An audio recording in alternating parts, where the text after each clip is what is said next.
this is Reverend Don Lewis coming to you from beautiful Florida. And today our question comes to us from Amanda. And Amanda has this question. Amanda tells us that she is replacing her roof.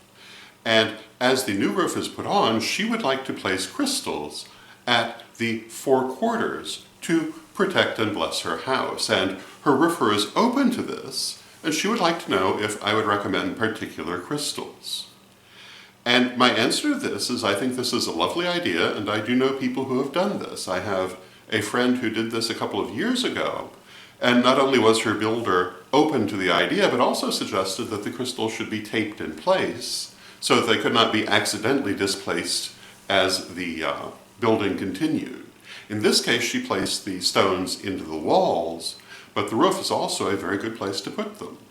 And what stones might you use? Well, you should choose your own, but I do have recommendations.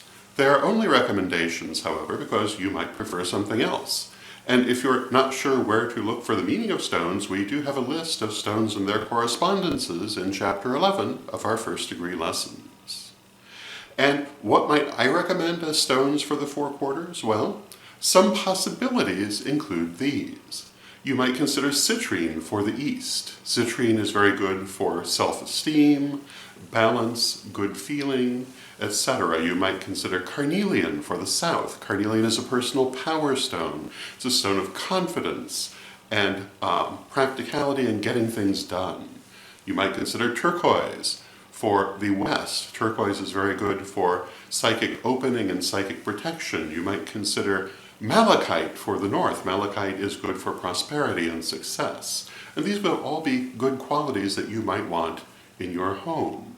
Another set of possibilities might include these. Carnelian, again, for the east. Again, a personal power stone, good for getting things done. Clear quartz crystal in the south, amplifies all energies.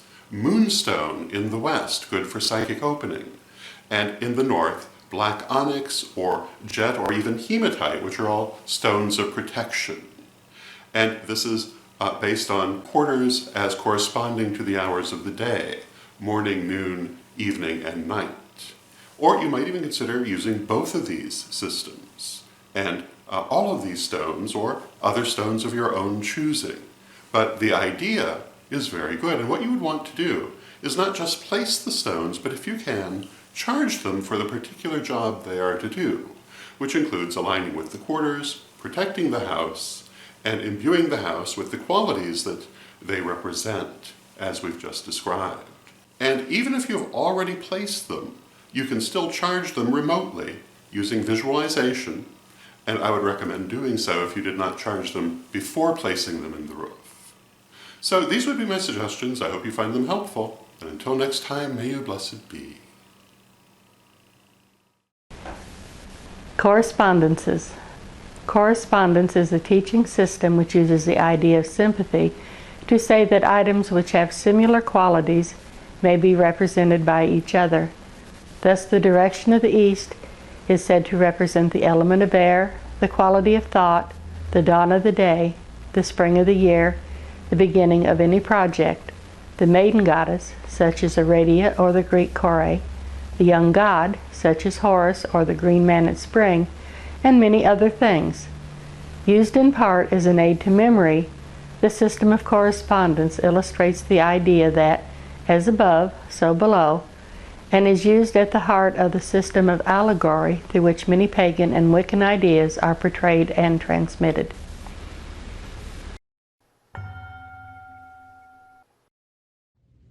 Hi, I'm Reverend Lori Denman, Dean of Students at witchschool.com, your pagan education resource anywhere, anytime. I often have people ask me, what's at Witch School if I don't want to become clergy? Well, let me tell you, there are courses on divination, spell crafting, books of shadows, herbalism, crystals, tarot, many other forms of divination, just about any metaphysical topic you could want. We've got you covered at witchschool.com.